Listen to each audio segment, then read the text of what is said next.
মায়ের গর্ভে যমজ সন্তানের জন্ম হলে প্রথম দেখায় দুজনকে আলাদা করে চেনা যেন অসম্ভব হয়ে পড়ে। কিন্তু আজকের কাহিনী সন্তান নয়, চরণবিলের বুক চিরে দাঁড়িয়ে থাকা দুইটি রহস্যময় গ্রামকে ঘিরে। দুই গ্রাম যেন একে অপরের প্রতিচ্ছবি। দূর থেকে দেখলে মনে হবে একই আলো ছায়ার ভেতর থেকে উঠে এসেছে তারা, কিন্তু কাছে গেলেই টের পাবেন প্রতিটি বাকি লুকিয়ে আছে আলাদা গল্প, লুকিয়ে আছে অদেখা রহস্য। প্রিয় দর্শক, যারা আমার সাথে নতুন যুক্ত হচ্ছেন, মনে রাখবেন এই অদ্ভুত যাত্রার প্রতিটি ধাপ মিস না করতে পেজটি অবশ্যই ফলো করবেন, আর পুরো ডকুমেন্টারি দেখতে চ্যানেলটি সাবস্ক্রাইব করে রাখুন। আর যদি চান এই অদ্ভুত সৌন্দর্য, এই রহস্যময় দুই গ্রামের চিত্র পৌঁছে যাক পৃথিবীর প্রতিটি কোণে, তাহলে অবশ্যই ভিডিওটি শেয়ার করবেন। নাটোর জেলার সিংড়া উপজেলায় দুটি গ্রাম, গারাবাড়ি আর সরিষাবাড়ি।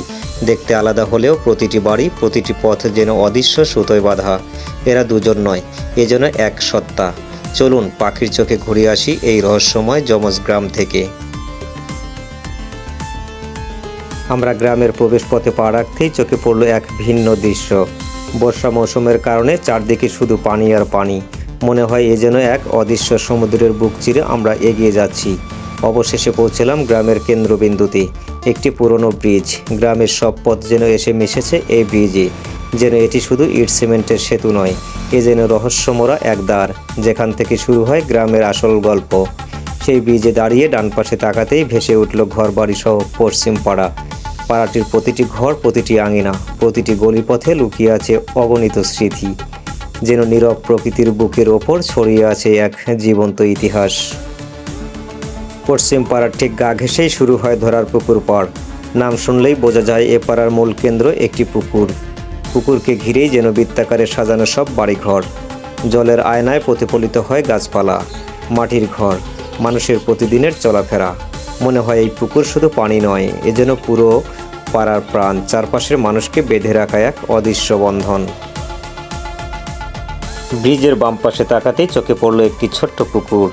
এই পুকুরেই ঘিরে গড়ে উঠেছে একটি পাড়া, যা সবার কাছে পরিচিত বন্ধপাড়া নামে। জলকে কেন্দ্র করে ছড়িয়ে থাকা কয়েকটি ঘর যেন শান্ত আর রহস্যময় এক আবহ তৈরি করেছে। মনে হয় এ পুকুর শুধু পানি নয়, এ যেন বন্ধপাড়ার অস্তিত্বের মূল কেন্দ্রবিন্দু।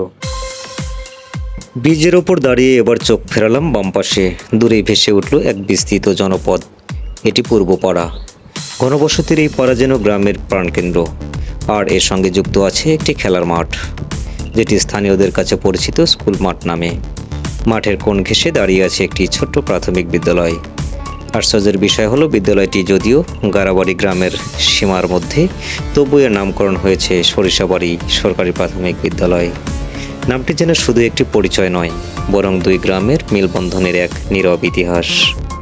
শোনা যায় একসময় সরিষাবাড়ি গ্রামের শিক্ষানুরাগী কয়েকজন মানুষ শিশুদের পড়াশোনার জন্য উদ্যোগ নেন বিদ্যালয় প্রতিষ্ঠার। তাদের প্রচেষ্টা স্বপ্নকে সম্মান জানাতে এই বিদ্যালয়ের নামকরণ করা হয় সরিষাবাড়ি সরকারি প্রাথমিক বিদ্যালয়। তাই আজও এ বিদ্যালয় শুধু শিক্ষালয় নয়, এ যেন দুই গ্রামের হৃদয়ের সংযোগস্থল। এবার আমরা ব্রিজ পার হয়ে এগোচ্ছি সেই নতুন গ্রাম, যমজ গ্রামের অন্য অর্ধেক, সরিষাবাড়ির দিকে। ব্রিজ পার হতে বাম পাশে ভেসে ওঠে এক বিশাল পাড়ার মতো জনপদ। কিন্তু এটাই পুরো গ্রাম নয়, এ যেন এক বৃহৎ শরীর, যার অঙ্গ প্রত্যঙ্গ ছড়িয়ে আছে চারপাশে ছোট ছোট অংশে। চোখের সামনে ধরা দেয় চকের পুকুর পাড় নামক পাড়া, যেখানে প্রতিটি ঘর যেন জলের আয়নায় প্রতিফলিত হয়। তার পাশে হঠাৎ করেই দেখা মিলল যে পাড়াটির, সেই পাড়াটির নামই হঠাৎ পাড়া। যেন হঠাৎ করে জন্ম নিয়েছে প্রকৃতির বুক চিরে। আরও ভেতরে আছে পশ্চিম পাড়া, তারপর রহস্যময় ফকির পাড়া, এবং সব শেষে ডুঙ্গি পাড়া, যেন এক প্রাচীন আবাসভূমির প্রতিচ্ছবি। সরিষাবাড়ি গ্রামের প্রতিটি কোণ যেন লুকিয়ে রেখেছে ভিন্ন ভিন্ন কাহিনী, কিন্তু সব মিলিয়ে এরা মিশে গেছে এক অভিন্ন সত্তায়। চোখে না দেখলে বিশ্বাস করা কঠিন, এরা সবাই মিলে যেন এক অদৃশ্য মায়াজালের অংশ। সরিষাবাড়ির এই বাঁশের বীজ সংলগ্ন ডান পাশে যে পাড়াটি দেখতে পাচ্ছেন, শান্ত পরিবেশ, দাঁড়িয়ে আছে এক শিক্ষালয়, এটি সুন্দর মাদ্রাসা। এই মাদ্রাসাকে কেন্দ্র করেই গড়ে উঠেছে পুরো পাড়াটি, তাই স্থানীয়রা একে চেনে মাদ্রাসা পাড়া নামে।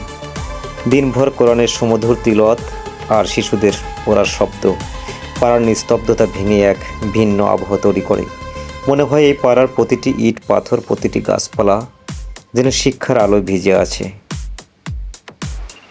গ্রামের একদম শেষ মাথা ডুবন্ত অবস্থায় রয়েছে এ গ্রামের একমাত্র খেলার মাঠ, যেখানে শিশু থেকে বৃদ্ধ পর্যন্ত মানুষগুলো ফুটবল বা ক্রিকেটের মতো খেলাধুলার মাধ্যমে বিনোদন করে থাকেন। সেই জায়গাটি বন্যায় কবলিত অবস্থায় এখন ডুবন্ত রয়েছে। এখানেই শেষ নয়, রয়েছে এই গ্রামে আরও কিছু প্রাকৃতিক সৌন্দর্যমণ্ডিত স্থান, যেগুলো এখন আমরা দেখতে চলেছি। আরেকটি কথা বলে রাখি, এই গ্রামের প্রতিটি পাড়ার একমাত্র যাতায়াত পথ হচ্ছে নৌকা।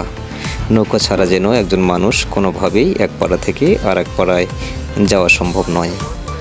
আমরাও যখন এই গ্রামটি পরিদর্শন করলাম তখন নৌকার মাধ্যমেই ঘুরেছি। চলুন বাকি দৃশ্যগুলো আমরা দেখে নিই। নতুন দৃশ্য দেখাতে আপনাদের নিয়ে যাচ্ছি গ্রাম থেকে আরেকটু দক্ষিণ পাশে। আর একটু পথ পেরোলেই দেখা মেলে ছোট্ট একটি বটগাছ, আর বটগাছের চারিপাশে রয়েছে কিছু জায়গা যেগুলো এখন পানির কারণে পানির নিচে পড়ে আছে, সেভাবে বোঝা যাচ্ছে না। এই জায়গাতে মূলত বাৎসরিক একটি মেলা অনুষ্ঠিত হয়ে থাকে, যেখানে অনেক লোকের সমাগম হয়ে থাকে।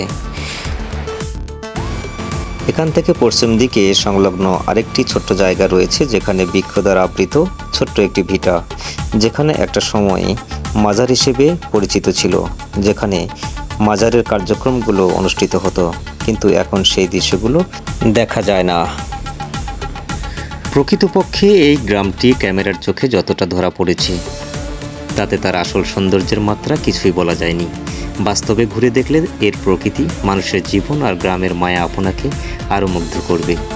আপনি যদি এই মনোমুগ্ধকর যমজ গ্রামের সৌন্দর্য নিজ চোখে দেখতে চান, তাহলে অবশ্যই সরিষাবাড়ি গারাবাড়ি গ্রামের পথে পা রাখুন এবং গ্রামগঞ্জের এমন অপূর্ব দৃশ্য বিশ্ববাসীর সঙ্গে ভাগাভাগি করার জন্য ভিডিওটি শেয়ার করতে ভুলবেন না। যদি আপনি আমাদের পেজে নতুন হয়ে থাকেন, তাহলে পেজটি ফলো করুন এবং প্রতিটি নতুন গল্প মিস না করতে সাবস্ক্রাইব করে রাখুন। চলুন প্রকৃতির এই মায়াজালে একসাথে হারিয়ে যাই। দেখা হবে নতুন ভিডিওতে। ততক্ষণ ভালো থাকুন। আল্লাহ হাফেজ।